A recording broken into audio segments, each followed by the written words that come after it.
जय श्री कृष्ण दोस्तों। महाभारत के युद्ध में कई योद्धाओं ने अपने शौर्य और पराक्रम का प्रदर्शन किया था, लेकिन उनमें से एक ऐसा भी योद्धा था जिसने महाभारत के कई महान योद्धाओं को हराया था और उनके बारे में 99% लोग नहीं जानते। वह योद्धा थे सात्विकी, जिन्होंने महायोद्धा द्रोणाचार्य, कर्ण और अश्वत्थामा जैसे योद्धाओं को पराजित किया था और महान भीष्म पितामह को भी अपनी तलवार और धनुष से कड़ी टक्कर दी थी। उनकी वीरता की यह गाथा आपको रोमांचित कर देगी। तो आइए जानते हैं सात्विकी के इस अद्भुत शौर्य की कहानी। सात्विकी यादव वंश के एक वीर योद्धा थे जो भगवान श्री कृष्ण और अर्जुन के प्रिय मित्र और शिष्य थे। अर्जुन का शिष्य होने के कारण उन्हें अर्जुन से लगाव था।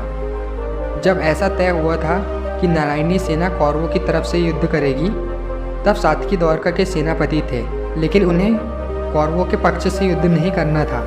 इसलिए उन्होंने अपने सेनापति के पद को त्याग दिया था और पांडवों की तरफ से युद्ध करने का निर्णय लिया था और उन्होंने 18 दिन पांडवों की ओर से युद्ध किया। अगर मैं अपनी राय दूं तो पांडवों में अर्जुन, भीम और अभिमन्यु के बाद सात्विकी ही सबसे श्रेष्ठ योद्धा थे। उन्होंने युद्ध के हर एक दिन महत्वपूर्ण भूमिका निभाई थी। अगर हम कुरुक्षेत्र युद्ध के पहले ही दिन देखें तो उन्होंने द्रोण और भीष्म जैसे महारथियों का डट के सामना किया था और दुर्योधन द्वारा भेजे गए 10,000 रथियों को मार डाला था। सात्विकी ने दुर्योधन को कुरुक्षेत्र युद्ध में कई बार हराया था। युद्ध के 14वें दिन सात्विकी द्वारा पीड़ित कौरव सेना में हाहाकार मच गया। उस कोलाहल को सुनकर बड़ी फुर्ती से महारथी कृतवर्मा सात्विकी के सामने आया। उसने 26 बाणों से सात्विकी को, 5 बाणों से उसके सारथी और 4 बाणों से उनके घोड़ों को घायल कर दिया। इस पर सात्विकी ने बड़ी तेजी से उस पर 80 बाण छोड़े। उसकी चोट से अत्यंत घायल होकर कृतवर्मा काँप उठा। इसके बाद सात्विकी ने 63 बाणों से उसके घोड़ों को और 7 बाणों से सारथी को बीन डाला। फिर एक अत्यंत तेजस्वी बाण कृतवर्मा पर छोड़ा। वह उसके कवच को फोड़कर खून से लथपथ हुआ पृथ्वी पर गिर गया। उसकी चोट से कृतवर्मा का शरीर लहूलुहान हो गया था। उसके हाथ से धनुष बाण गिर गए और वह अत्यंत पीड़ित होकर घुटनों के बल रथ की बैठक में बैठ गया। फिर द्रोणाचार्य सात्विकी के ऊपर बाणों की वर्षा करने लगते हैं, लेकिन सात्विकी उन सबको काट देते हैं और इनका युद्ध निरंतर चलने लगता है और अंत में सात्विकी द्रोण को भी हरा देते हैं। और एक बार सात्विकी ने दुशासन, शकुनी, चित्रसेन, दुस्सह और दुर्योधन को अकेले ही हरा दिया था। युद्ध के 12वें दिन सात्विकी से कर्ण को बचाने के लिए दुर्योधन, द्रोणाचार्य और जयद्रथ को आना पड़ा था और युद्ध के 14वें दिन सात्विकी ने कर्ण को बहुत बुरी तरीके से हराया था, जहाँ उन्होंने कर्ण को रथहीन कर दिया था।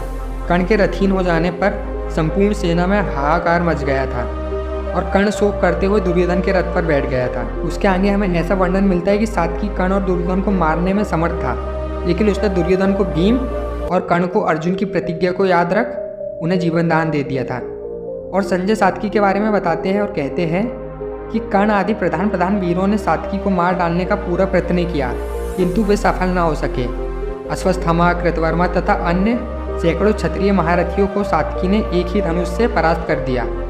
वह श्री कृष्ण और अर्जुन के समान पराक्रमी है। उसने संपूर्ण सेना को हंसते हंसते जीत लिया, ऐसा संजय कहते हैं। और युद्ध के 15वें दिन हमें ऐसा वर्णन मिलता है कि दुर्योधन ने 20, कृतवर्मा ने 3, कृतवर्मा ने 10, कर्ण ने 50, दुशासन ने 9 तथा वृषसेन ने 7 पहने बाणों द्वारा सात्विकी को घायल कर दिया। तब सात्विकी ने भी उन सभी महारथियों को क्षण भर में रथहीन एवं युद्ध से विमुख कर दिया।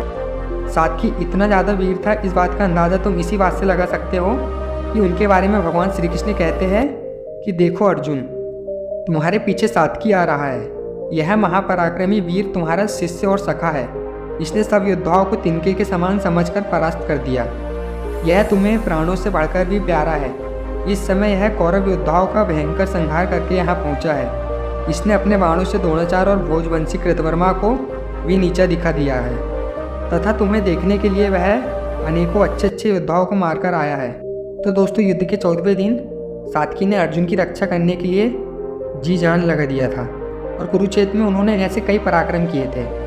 और सात्विकी, कृतवर्मा, अश्वत्थामा, कृपाचार्य, पांडव ये कुछ गिने चुने योद्धा ही थे जो कुरुक्षेत्र युद्ध के बाद भी जीवित थे।